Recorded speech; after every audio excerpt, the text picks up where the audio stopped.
El día de hoy vamos a continuar con esta perspectiva que estamos manejando y que creo que es vital para nuestra vida, ¿sí? Es vital para nuestra vida y es vital para la salud de la nueva vida que el Señor ha puesto en cada uno de nosotros. Es vital, porque efectivamente cuando estamos hablando aquí de esta analogía, ¿verdad?, en la cual el pueblo de Israel es sacado por la mano poderosa de Dios desde Egipto, pero con un fin primario. El fin del Señor fue darles una nueva tierra, ¿no es cierto? Pero para llegar efectivamente a darles esta nueva tierra, había todo un camino que se debía pasar a través del desierto, ¿no es cierto?, de la mano de Dios, y llegar a la nueva tierra para que con el poder de Dios ellos puedan efectivamente tomar, ¿verdad?, esa nueva tierra que el Señor les había prometido. Y eso lo tenemos nosotros en el libro de Deuteronomio y en muchos otros libros de la Escritura en el Antiguo Testamento, en donde hay una promesa de esa nueva tierra. La analogía para nosotros es exactamente la misma, sino que tiene que ver con la vida, la nueva vida que el Señor nos dio. Es decir, sacarnos de la vida vieja, en la cual usted y yo hemos nacido, a la cual llamamos vida adámica, vida de la carne. El hombre natural, dice la Escritura, habla del hombre natural. El hombre natural es el hombre que salió de Adán. Es decir, usted imagínese por un momento, si Adán hubiese existido o si Adán no hubiese existido, ¿usted existiría? ¿Qué dice usted? Si Adán no hubiese existido, ¿usted estaría sentado el día de hoy aquí? ¿Qué dice usted? ¿Usted cree que sí? ¿Y de dónde hubiese nacido? ¿Sus padres? No, pero no estamos hablando de una realidad física. Estamos hablando de una realidad física. Es decir, para que usted esté aquí, usted tuvo papás. Y para que sus papás le hayan tenido a usted, ellos tuvieron papás. Y así sucesivamente. Es decir, y lo vemos ahora, por ejemplo, en el tema de las especies. ¿Qué pasa cuando se pierde una especie? ¿Por qué se desaparece la especie? Porque ya no existe la base genética. Ya no existe la base genética por medio de la cual efectivamente esa especie pueda mantenerse. Ahora, esa especie nace porque existe una base genética anterior y debe haber existido un padre, ¿no es cierto?, un primer padre que dio esa base genética. Nosotros, y la Escritura dice que todo lo que es nacido de la carne, carne es. ¿Okay? Dios hizo al hombre primeramente en el huerto del Edén, y la Escritura dice que de ese primer hombre, no el hombre que él creó, sino el hombre caído, porque una cosa es el hombre que Dios creó con sus manos, y otra cosa es lo que Adán llegó a hacer después de la caída del pecado en huerto de Edén, después de la desobediencia, o después de haber escogido, ¿verdad?, o haber tomado la decisión equivocada, por ponerlo así, que fue comer del árbol del conocimiento del bien y del mal, y no comer del árbol de la vida, que también pudo haber tenido esa misma posibilidad, o tenía esa perspectiva. Lo cierto es que Dios creó a Adán. Este Adán vino a ser carne, y la Escritura nos dice que Adán fue hecho a imagen y semejanza de Dios. Pero cuando Adán cayó, la Escritura nos muestra que después los hijos que Adán tuvo fueron hechos a imagen y semejanza de Adán, que ya no era Adán la imagen y semejanza de Dios. Y de ahí que es interesante ver que, por ejemplo, en el caso de Adán, Adán no fue declarado pecador porque hizo algo grave, como nosotros entenderíamos hoy el pecado. Por ejemplo, Adán no fue declarado pecador porque mató. Adán fue declarado pecador porque escogió algo distinto, ¿verdad?, de la propia vida que Dios le quería dar. Cuando la Escritura habla del árbol del conocimiento del bien y del mal y del árbol de la vida, habla de dos opciones que el hombre tenía, ¿sí? Dos opciones que podía introducir dentro de su corazón. El árbol del conocimiento del bien y del mal es todo lo que usted y yo somos el día de hoy.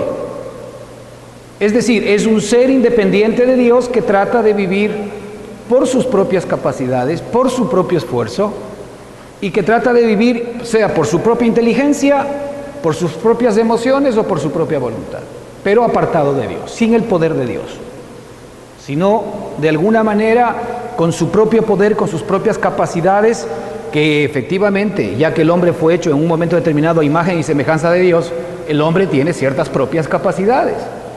Pero la Escritura nos dice que el primer hombre fue hecho un alma viviente. Es decir, ¿de dónde iba a tomar vida el hombre? De su propia alma, de su propio conocimiento, de sus propias emociones y de su propia voluntad. No de Dios, no de la vida de Dios. Pero el árbol de la vida que tipifica la vida de Dios. Y que, ¿verdad?, implica el que en un sentido esa vida también podía ser comida, podía ser ingerida por el hombre, ¿sí? Y esa vida, que es la vida de Dios, que es la vida divina, que es la vida indestructible, que es la vida eterna, que es la vida santa, que es la vida justa, que es la vida sabia en todo sentido, que es la vida que nunca es escasa, esa vida, ¿verdad?, efectivamente podía también ser parte del hombre.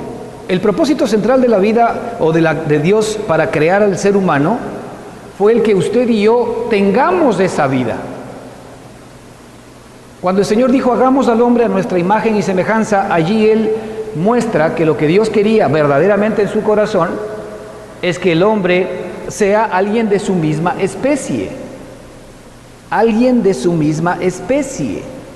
Y alguien de su misma especie debería ser alguien que exprese, que manifieste y que tenga todo lo que Él es.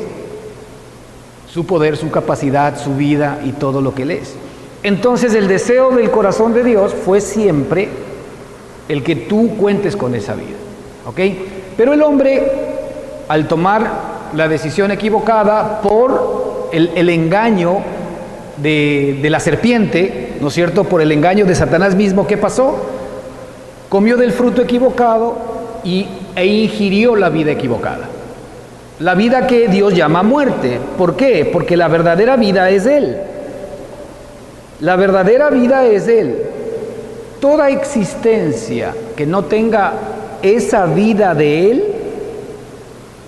no tiene verdaderamente la vida, está muerta, porque ya hemos dicho que muerte es ausencia de vida. Muerte no necesariamente es lo que nosotros siempre hemos entendido como algo inerte, como algo que no existe, ¿no? Desde la perspectiva de Dios, muerte es ausencia de la vida. Y si no tienes la vida de Él, puedes existir, pero estás muerto, porque no tienes la vida de Él. La vida de Él es la vida eterna. Y de ahí es que el Señor Jesucristo dijo, yo he venido, ¿para qué? Para que tengáis vida. Claro, Él no nos podía ofrecer algo que ya teníamos. Él vino a ofrecernos vida, básicamente, ¿por qué vino a ofrecernos vida? Porque nosotros estábamos existiendo en un estado de muerte.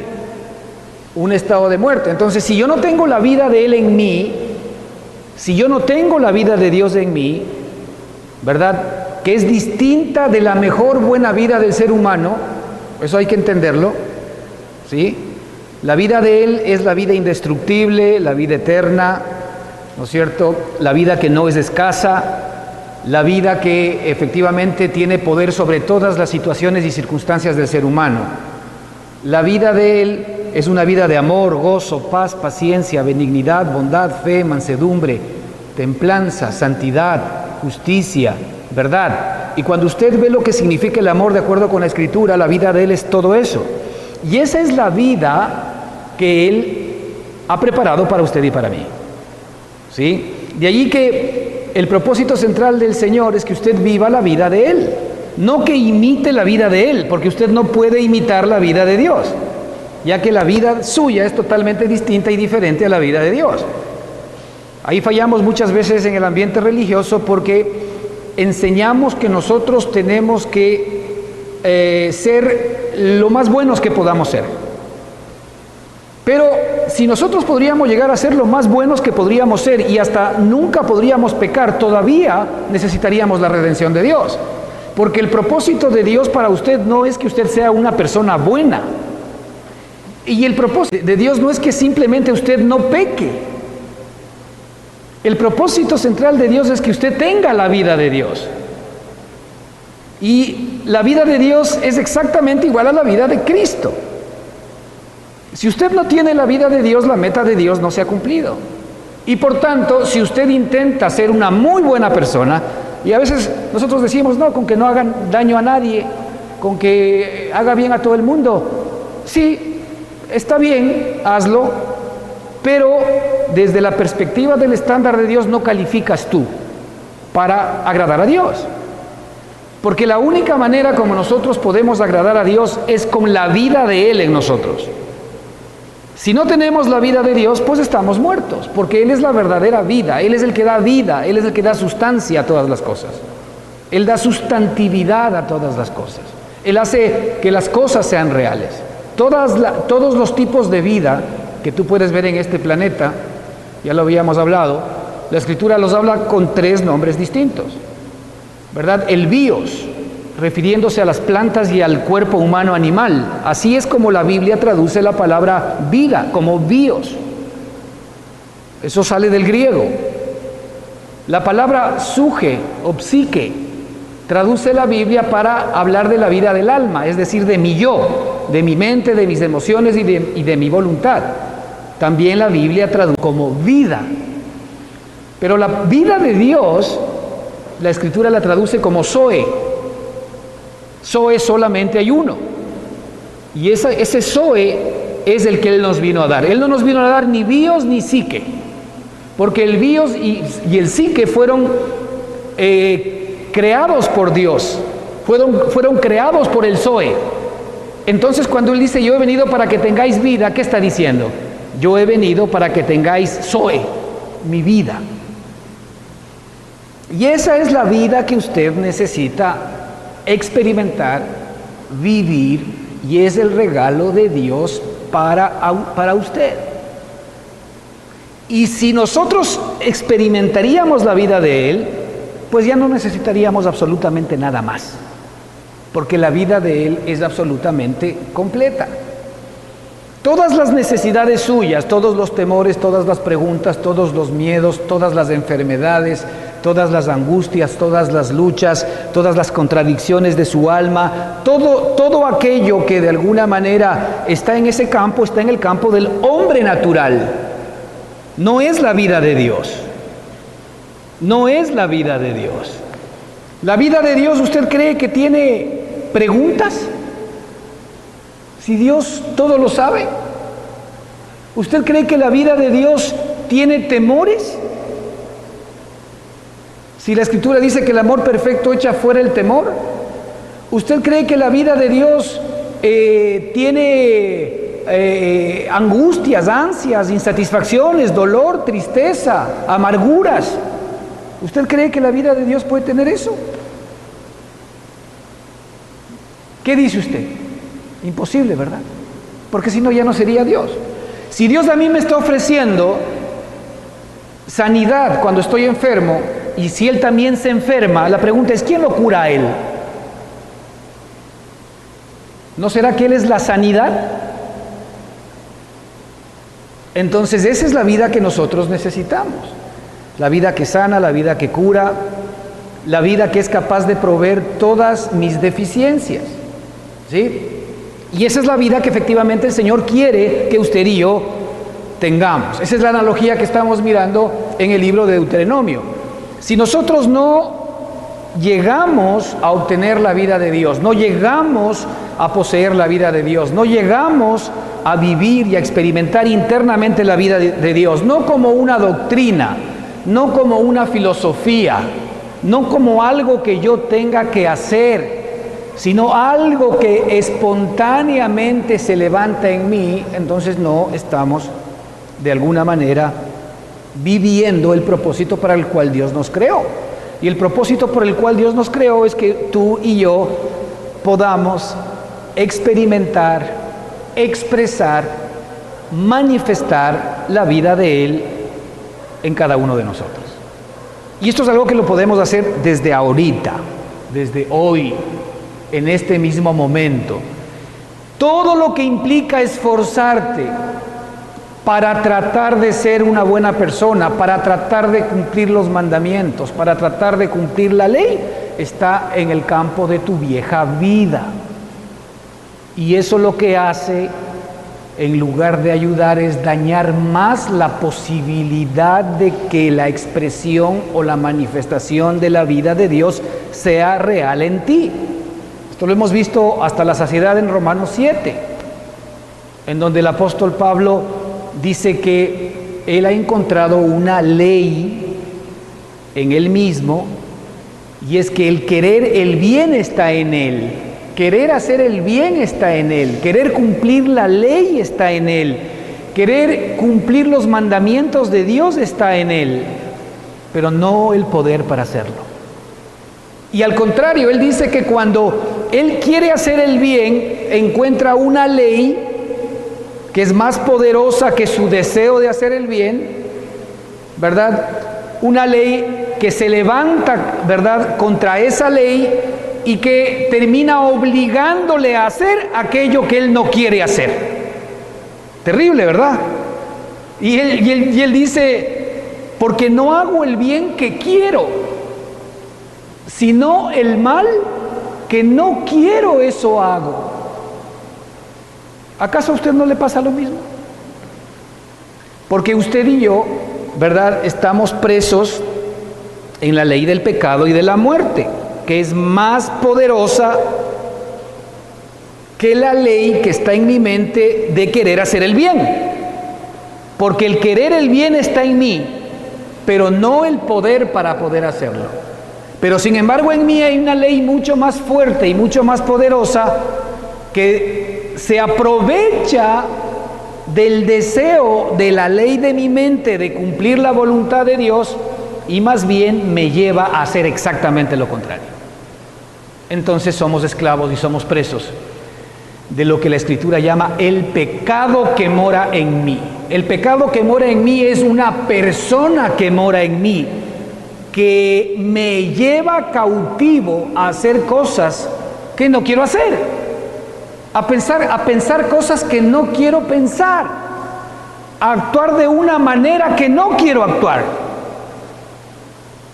Es el mismo diablo viviendo efectivamente en nuestro cuerpo carnal. Eso dice la Escritura, porque he encontrado que en mí, dice el apóstol Pablo, en mí, esto es en mi carne, no mora el bien. Pero también dice algo muy importante, dice, pero si yo sé que en mi mente quiero hacer el bien, pero termino haciendo el mal, entonces ya no soy yo quien lo hace, sino el pecado que mora en mí. Hermanos, si nosotros no entendemos estas cosas, nunca nos vamos a poder librar de estas leyes que operan en nuestra carne, en nuestro hombre natural y en nuestro espíritu, que eso es lo que vamos a ver el día de hoy. Es decir, Dios quiere que nosotros nos apropiemos de la nueva vida. Es como que es exactamente la misma perspectiva de que Dios quiere que el pueblo de Israel en aquel entonces, ¿verdad?, entre a disfrutar la nueva tierra, que era la tierra de Canaán. Ahora el Señor quiere que nosotros entremos a disfrutar de esa nueva vida, la nueva vida de Él.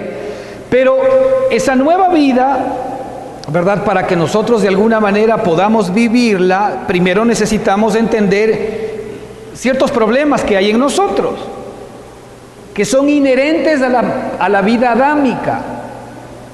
Esa vida que tú heredaste, esa vida que heredaste de tus padres, esa vida, ¿verdad?, de la cual nadie te pidió permiso y opinión para ver si querías vivir en esta carne, a ver qué nacionalidad querías tener, a ver en qué estrato social querías nacer, a ver qué tipo de raza hubieses querido tener, a ver qué tipo de padres te hubiesen gustado, ¿verdad?, tenerlos.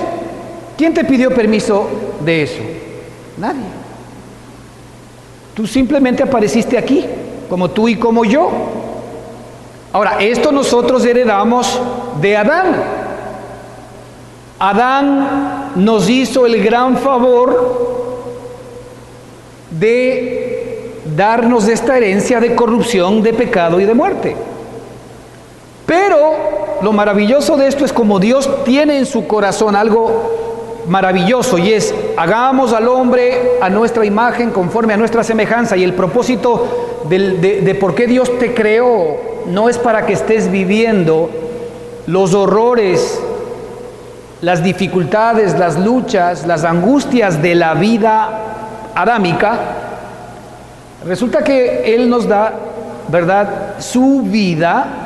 Hoy Él nos da su vida para que podamos experimentar la vida de Él, que es una vida que es más poderosa que la vida que hoy tenemos en Adán, ¿verdad?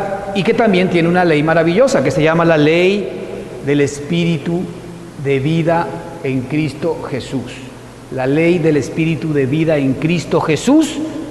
La Escritura dice: me ha librado de la ley del pecado y de la muerte. Cuando el apóstol Pablo decía: miserable de mí, ¿quién me podrá librar de este cuerpo de muerte?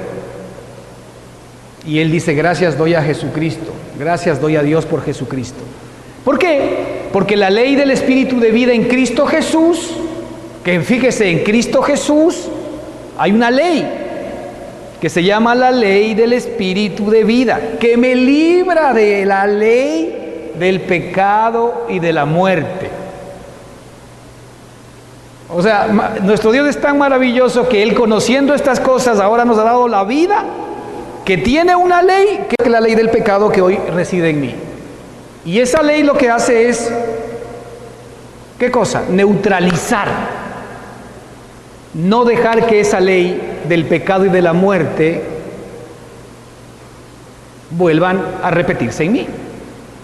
Porque una de las condiciones para que una ley sea una ley es que bajo ciertas circunstancias siempre se va a repetir.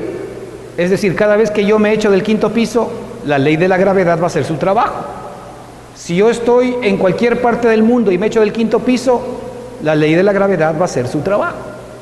Yo estoy en Manta, la ley de la gravedad va a hacer su trabajo. Estoy en Perú, la ley de la gravedad va a hacer su trabajo. Estoy en Estados Unidos, estoy en Europa, igual, desde el quinto piso, la ley de la gravedad va a hacer su trabajo. ¿No es cierto? La ley de la gravedad me atrae hacia el piso, a usted, a mí y a cualquiera. Ok, estas leyes que están dentro de nuestro corazón, la ley del pecado y de la muerte, que ya actúa en mí, normalmente siempre está haciendo su trabajo, pero se activa cuando yo quiero hacer el bien, lo cual es algo que tenemos que aprender. Porque el enemigo sabe que cuando nosotros queremos hacer el bien, él tiene la capacidad de poder activar su ley, que es la ley del pecado y de la muerte, y nos lleva cautivos justamente a aquello que no queremos hacer. Y se lo voy a poner a usted muy claro.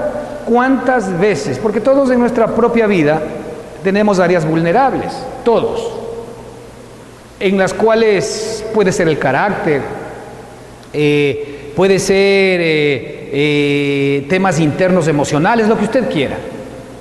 Hay cosas que usted hace que ha prometido una y otra vez nunca volverlas a hacer. ¿Cuántas veces ha podido usted cumplir eso? Cada vez que usted ha prometido no volverlo a hacer, solamente se ha encontrado con algo. ¿Qué tiempo ha resistido para que otra vez lo vuelva a hacer? Porque la ley del pecado y de la muerte van a estar ahí esperando que usted se canse, porque claro, usted tiene una ley en la mente, que es la ley de querer el bien. Ok, eso lo tenemos todos, la ley de querer hacer el bien. Y usted dice: no, ya no voy a volver a hacer esto más. Y usted promete de verdad. No es que no lo promete ni no se compromete. Usted lo dice de verdad. Usted lo promete de verdad. Usted quiere cumplir esta realidad. Y usted dice: ya no lo voy a hacer. Entonces, ok, para ya no hacerlo, yo voy a dejar de hacer esto, no voy a ir por acá, voy a quitar esto, voy a quitar este otro. Entonces usted de alguna manera comienza a determinar qué hacer para no volver a hacer aquello que ya usted prometió nunca más volver a hacer. Pero resulta que apenas usted tenga un pequeño descuido, porque en algún momento se va a descuidar, automáticamente la ley del pecado y de la muerte le va a terminar venciendo. Porque la ley del pecado y de la muerte es más poderosa que la ley de querer hacer el bien. De ahí que este es un círculo vicioso en el cual nosotros, si no nos damos cuenta, jamás vamos a poder escapar de ese terreno de Satanás y del diablo, en donde cuando él nos lleva a eso que la Escritura llama carne, el querer hacer el bien está dentro del campo de la carne. Porque si yo supiese hacer el bien, no quisiese hacer el bien, yo simplemente espontáneamente haría el bien. ¿Usted cree que un pajarito que espontáneamente vuela está pensando y está diciendo, ahora voy a volar, ahora voy a volar, ahora voy a volar? ¿Usted cree? ¿O qué hace el pájaro? El pájaro está preocupado porque si se levanta las alas, de pronto se va a ir al piso. ¿Usted cree que el pájaro conoce la ley de la gravedad? Porque al pájaro la ley de la gravedad no le funciona. ¿Perdona?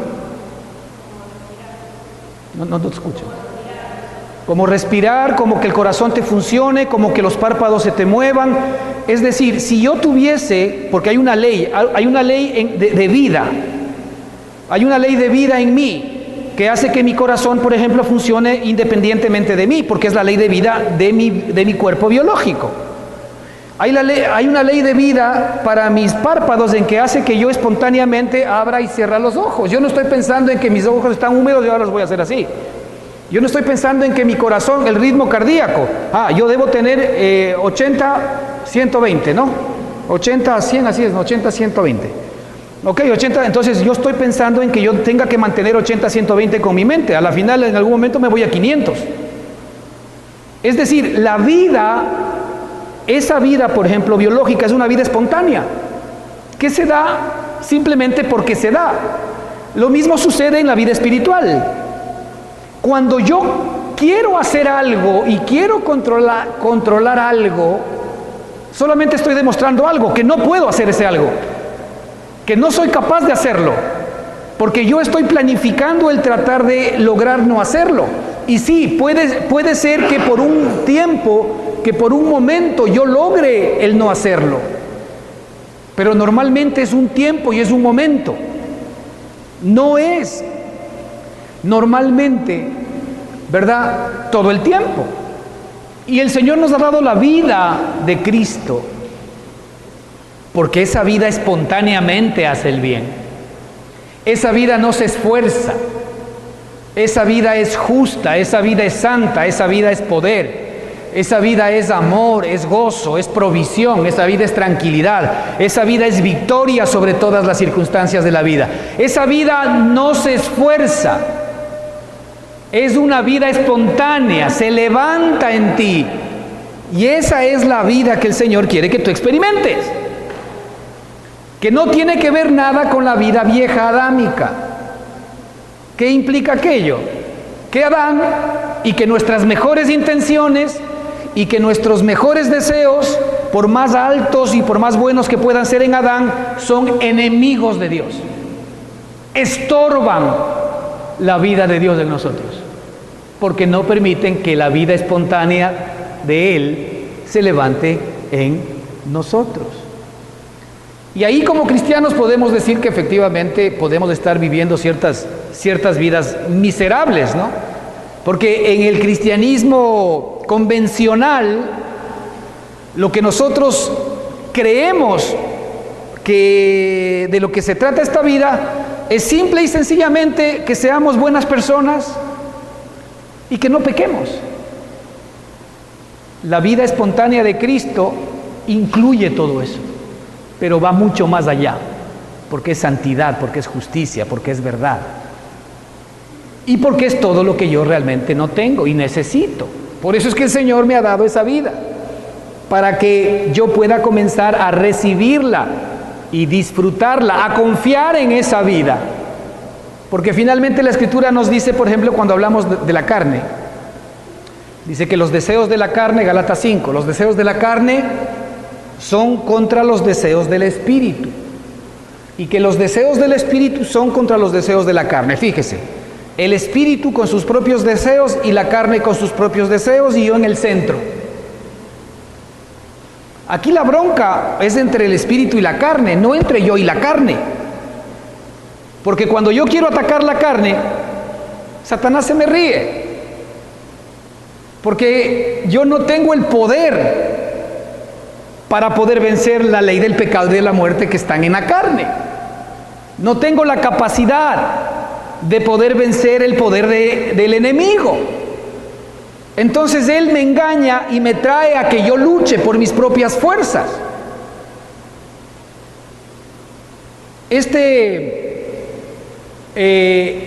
Arrepentimiento que normalmente viene desde la vieja creación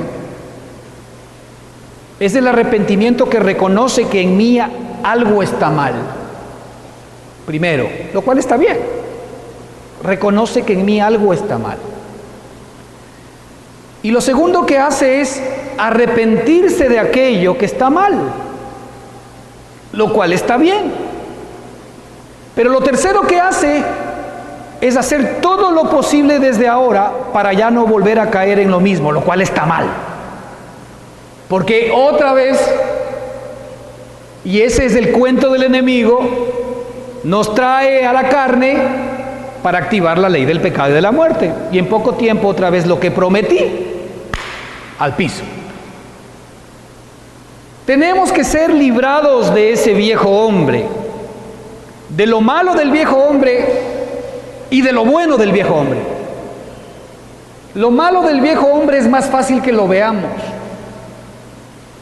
es más fácil que lo podamos discernir. Cuando las pasiones de la carne se descarrían y se vuelven desordenadas, es evidente que es más fácil darnos cuenta de aquello. Es evidente que yo y los demás se pueden dar cuenta más fácil de esas circunstancias. Cuando yo hago cosas malas. E inclusive yo mismo me doy cuenta que al hacerlas no las debo hacer, y estoy de acuerdo con Dios en que no las debo hacer. Pero las cosas buenas, mías, que son indetectables, que los demás pueden amar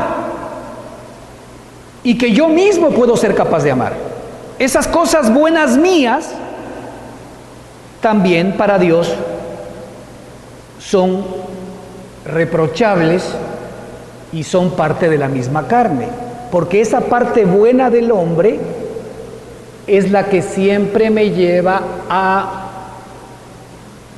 una y otra vez intentar no fallar a Dios o a los demás a través de mis propias capacidades. Y eso lo que hace es otra vez me trae al terreno de la carne, en donde Satanás aplica la ley del pecado y de la muerte, y termino haciendo todo aquello que sé que no debo hacer. Entonces es un círculo vicioso en el cual nos encontramos y del cual debemos escapar. Es decir, hay un territorio al cual Satanás nos lleva, que es efectivamente nuestra carne. La carne mala, la parte mala de la carne y la parte buena de la carne. Siempre Él nos puede tener ahí. Mientras nos tenga allí, no se cumple en mí lo que Dios quiere, que la vida de Cristo sea en mí una realidad. Porque la vida de Cristo es lo único que efectivamente puede aplastar al enemigo. No hay otra fórmula. No hay otra. Lo que el Señor quiere con esta vida, primero, hermanos, y aquí la Escritura dice: guardad pues todos los mandamientos que yo os prescribo hoy para que seáis fortalecidos.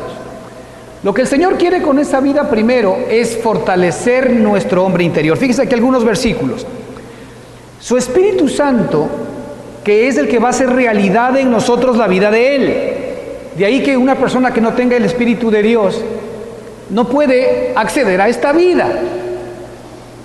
No puede acceder a esta vida hoy en la experiencia, porque esta vida está en el Espíritu de Dios. Entonces dice, mire, su Espíritu Santo está en nosotros para fortalecer nuestro hombre interior. Fíjese lo que dice Efesios 3, 16, 17. A fin de que, conforme a las riquezas de su gloria, Dios, el Padre, les conceda ser fortalecidos con poder por su Espíritu en el hombre interior, para que Cristo habite en sus corazones por medio de la fe, de modo que siendo arraigados y fundamentados en amor, todos conozcamos la anchura, Pero fíjese la oración del apóstol Pablo. La oración del apóstol Pablo es que conforme al Espíritu que el Señor ha puesto en nosotros, seamos fortalecidos en el hombre interior. El hombre interior, que es el hombre que está en nosotros por el Espíritu que Dios nos dio. Cuando nosotros hemos nacido de nuevo, hemos recibido de parte de Dios, ¿qué cosa? El Espíritu de Dios. Y Él nos ha dado un nuevo espíritu, ha regenerado el espíritu que de alguna manera murió cuando Adán cayó en el huerto de Edén. Ese espíritu, ¿verdad?, que es el órgano, el elemento que está en nosotros de la misma especie de Dios. Ese espíritu es el lugar en donde el Espíritu de Dios viene a morar en ti y en mí. Ese espíritu viene a morar en ti y en mí. Y ese espíritu ahora es la puerta por medio de la cual todo mi ser es capaz de poder recibir la luz, la bendición, el poder y la vida de Dios. Nuestro cuerpo y nuestra alma no están preparados para recibir la vida de Dios o para comunicarse o relacionarse con Dios, porque esos son parte del hombre natural. Pero nuestro espíritu, el que Dios nos da, ese sí, que efectivamente se puede unir al Espíritu de Dios. Y ese espíritu, ¿verdad?, con el Espíritu de Cristo, ¿verdad?, lo que hacen es comenzar a comunicarnos a nosotros la vida de Dios. Nuestro espíritu puede conocer lo que Dios es. Nuestro espíritu puede tocar a Dios. Nuestro espíritu puede contactar a Dios. Nuestro espíritu puede recibir todo lo que Dios es. Y una vez que el espíritu recibe todo, allí suministra efectivamente al resto del cuerpo. Entonces, el Señor lo que busca es que nuestro hombre interior sea fortalecido. Aquí la Escritura nos dice que para poder entrar en la tierra, es primero que efectivamente necesario nosotros tengamos, ¿verdad?, el cumplimiento de todos los mandamientos, ¿verdad?, y de todas las leyes de Dios. Y el cumplimiento de todos esos mandamientos y de todas las leyes es Cristo. Cuando yo recibo la vida de Cristo, recibo la justicia, la justificación y el cumplimiento de todo lo que el Señor a mí me había demandado. Todo lo que la ley te demanda a ti, los 10 mandamientos, el Señor Jesucristo los vino a cumplir por ti y por mí. Porque Él sabía que en nuestra carne, justamente por, ¿verdad?, estas leyes que moran en nosotros y al no tener todavía la vida de Dios, nosotros jamás podíamos cumplir los mandamientos de Dios. De ahí que el Señor nos da la Escritura o las leyes de Dios, no para que las cumplamos, sino que nos las da para que entendamos que somos pecadores, que somos incapaces y que no podemos por nosotros mismos agradar a Dios, ni cumplir las leyes de Dios. Ok, para eso nos dio la ley. Así que si tú hoy tienes la ley y estás tratando de cumplirla una y otra vez y te das cuenta que no puedes, pues no sigas insistiendo, porque para eso justamente te fue dada la ley, para que te des cuenta que no eres capaz. Lo que la Escritura está esperando que tú digas es: miserable de mí, ¿quién me podrá librar de este cuerpo de muerte? Gloriosa palabra cuando llegamos a entender que somos miserables. Gloriosa palabra, porque cuando entendemos que somos miserables y somos incapaces y que nosotros por nuestro propio esfuerzo y por más buenos que seamos no podemos agradar a Dios, entonces allí es cuando podemos echar mano de la vida de Cristo, para que la vida de Cristo comience a levantarse en nosotros normalita y nosotros comencemos a disfrutar el poder de Él en nosotros. Cuando usted es un hombre impaciente, cuando la Escritura dice que, por ejemplo, el Espíritu produce paciencia, pero usted está en una circunstancia de impaciencia y usted en ese momento sabe que la Escritura dice que usted debe ser paciente, ¿qué hace normalmente? Usted comienza a aguantarse, comienza a tratar de reprimirse internamente y comienza a tratar de estar tranquilo. Respira, sube y baja. ¿Usted cree que la vida de Dios está levantándose en usted? Usted está tratando de imitar algo que no tiene. ¿Y sabe qué es lo que va a pasar? Como usted está haciendo ahí un show,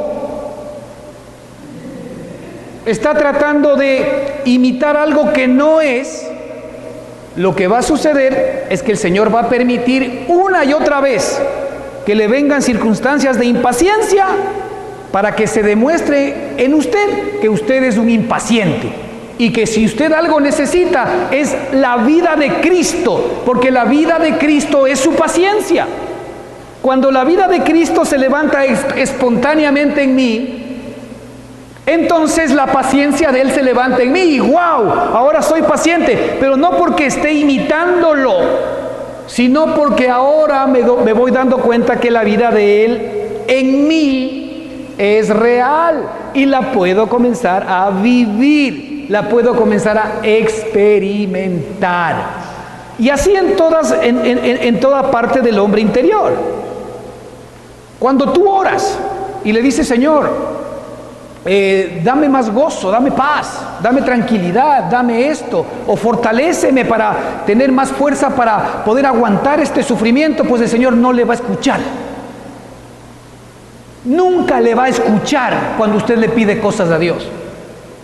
¿Por qué no le va a escuchar? Porque aquí lo que la Escritura dice, que lo que el apóstol pide es que usted sea fortalecido en el hombre interior, no en el buen viejo hombre.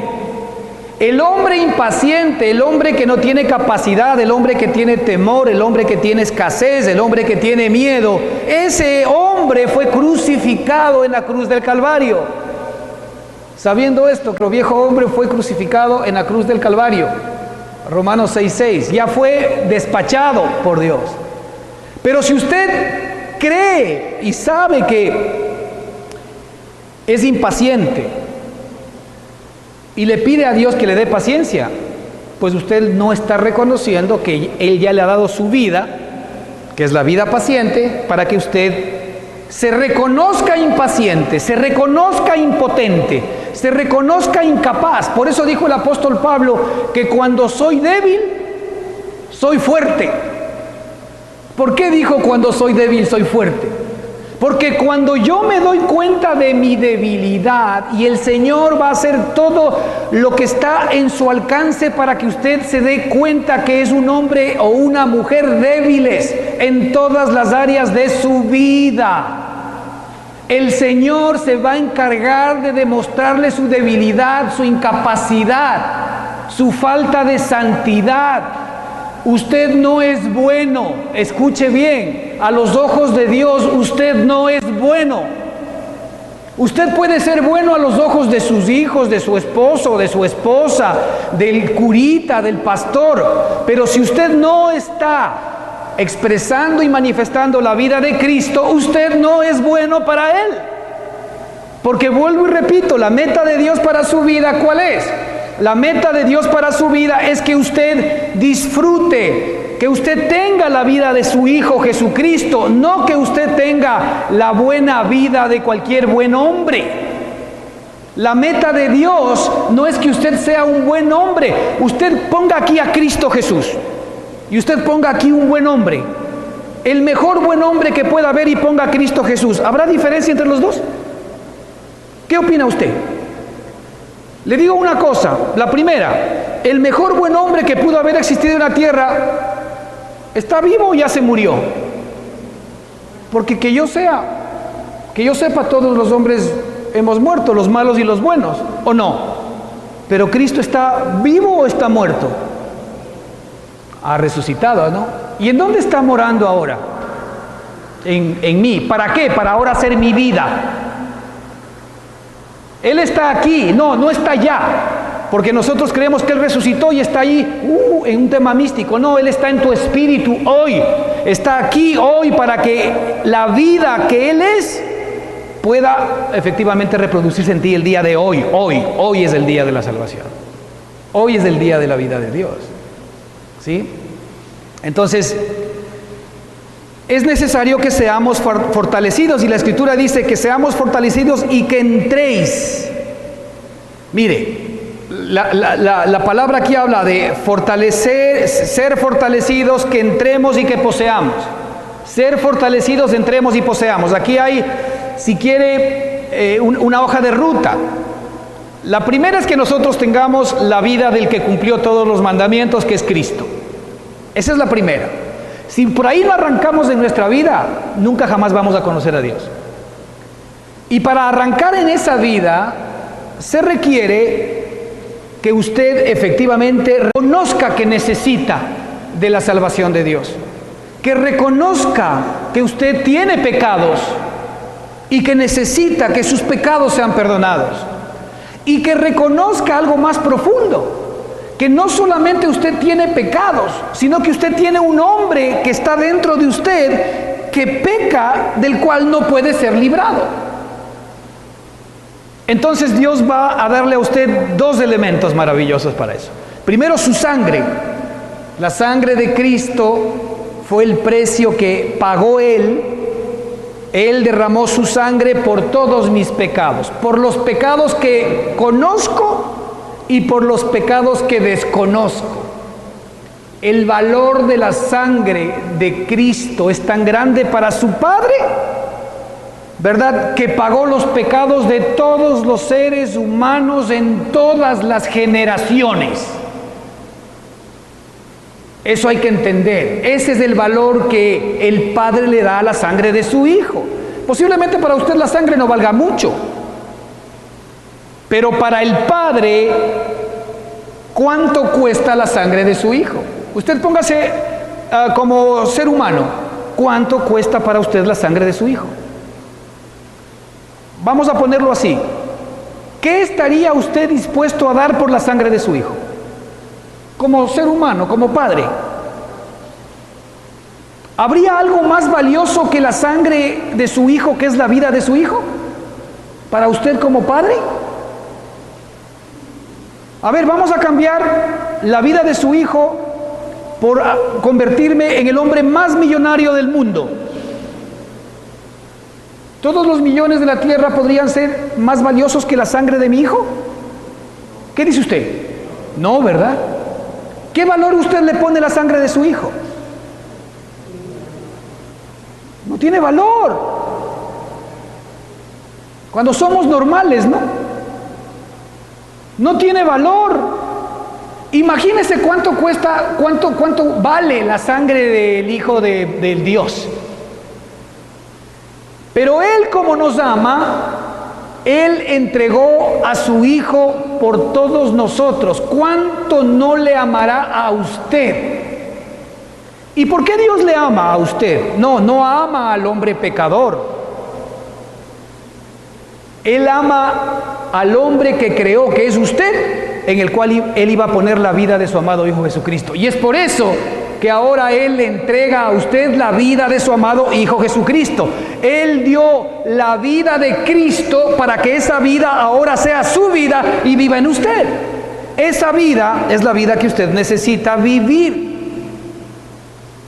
Esa vida es la que usted hoy debe recibir para que efectivamente el Padre pueda demostrarse todo lo que es para usted, todo el amor que le tiene a usted. Entonces aquí la Escritura dice, fortalecidos para que entréis. Necesitamos tener la vida de Cristo, después necesitamos ser fortalecidos en nuestro hombre interior, y ahora que tenemos nosotros la vida de Cristo y ser fortalecidos, ahora sí que podemos entrar a apropiarnos de la vida, entrar y poseer. Aquí la Escritura nos da unos dos versículos interesantes, o unos tres, que nos pueden ayudar. Cuando hablamos nosotros de entrar, de que entréis. Para poder entrar, evidentemente, como hemos dicho, necesitamos tener esa vida en nosotros y ser fortalecidos permanentemente con esa vida en nosotros. El problema de los cristianos y de la mayoría de nosotros es que ya tenemos esa vida, ya la tenemos, pero no la estamos disfrutando, no la estamos tomando, no la estamos contactando, no la estamos disfrutando, no la estamos experimentando, no la estamos viviendo. Ese es el problema que tenemos.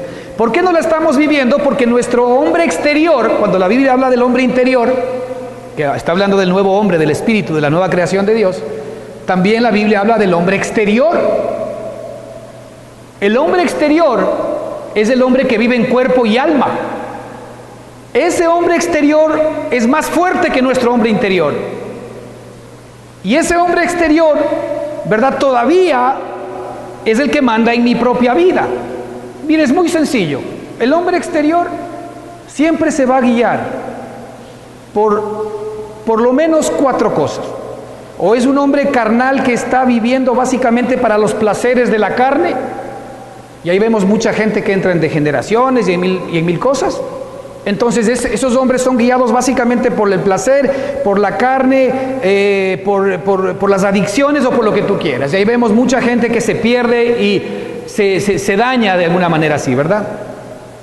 Pero vemos al otro hombre que está a otro nivel, al hombre que está al nivel de su alma, ¿no es cierto? Y es el hombre que tiene mente. Y ese hombre muchas veces tiene una mente muy férrea, y todo lo que hace lo quiere hacer a través de su raciocinio. Es decir, el hombre natural, para poder dar un paso aún sea de fe, tiene que entenderlo todo en su cabeza. Si no entiende todo en su cabeza, es como la hormiguita, ¿no?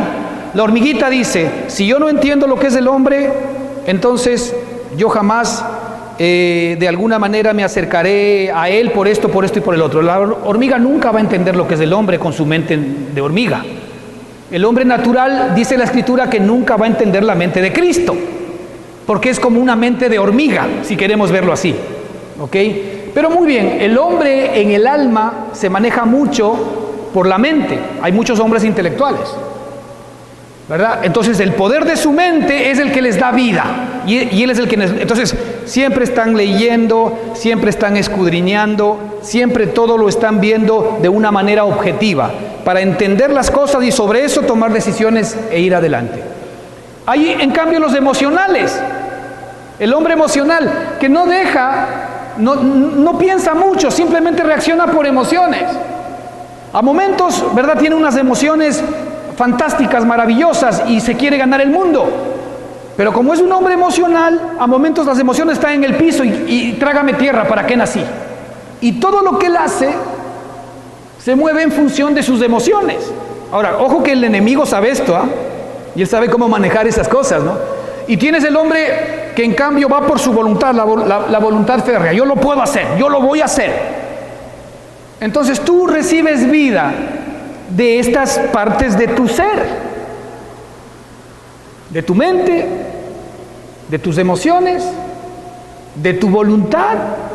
O cuando la carne te agarró fuerte, ya ni tu mente, ni tus emociones, ni tu voluntad funciona, sino que la carne simplemente te lleva cautivo a hacer lo que ella quiere, lo que le gusta. Y por eso es que, por ejemplo, las drogas y muchas otras cosas más, de alguna manera tienen este problema, porque son más que la gente, son más que la voluntad, son más que el entendimiento, son más que las emociones, y los jalan, ¿no es cierto?, a efectivamente vivir ese estilo de vida. Pero ok, ese hombre está en el área de la carne, está en el área de la carne. Pero para tener acceso a la vida que es el Espíritu Santo, primero debemos dejar entrar, ¿verdad?, a nuestro corazón la vida que Él es. No se olvide, Apocalipsis 30:22 dice: he aquí, yo estoy a la puerta y llamo. Si alguno oye mi voz y abre la puerta, fíjese lo que el Señor quiere. Y cuando está hablando de la puerta, primero estamos hablando de nuestra mente, porque efectivamente nuestra mente es la que puede de alguna manera, ¿verdad?, al escuchar o al entender, porque el Señor nos ablanda el corazón, permitir y darle paso al Señor, darle paso a la vida de Dios en nosotros. Una vez que la vida de Dios está en nosotros, las cosas comienzan a cambiar, porque ya la vida de Él está en mí. Ahora necesito tener acceso permanentemente a esa vida. He aquí, yo estoy a la puerta y llamo. Si alguno oye mi voz y abre la puerta, entraré a Él. Fíjese, si alguno oye mi voz y abre la puerta, entraré a Él, y yo cenaré con Él, y Él cenará conmigo. Ahí está hablando de una relación ya de intimidad. entre Él y yo. ¿Por dónde le abrimos la puerta a nosotros? Primero por nuestra mente. La Escritura dice que los que son de la carne piensan en las cosas de la carne. Mire, muy sencillo. Los que son de la carne piensan en las cosas de la carne. Otra manera de decirlo es, los que son de la carne solamente piensan en las cosas de la mente, intelectuales, solamente piensan en las cosas de las emociones, emocionales, solamente piensan en las cosas de la voluntad, volitivos, solamente piensan en las cosas de la carne.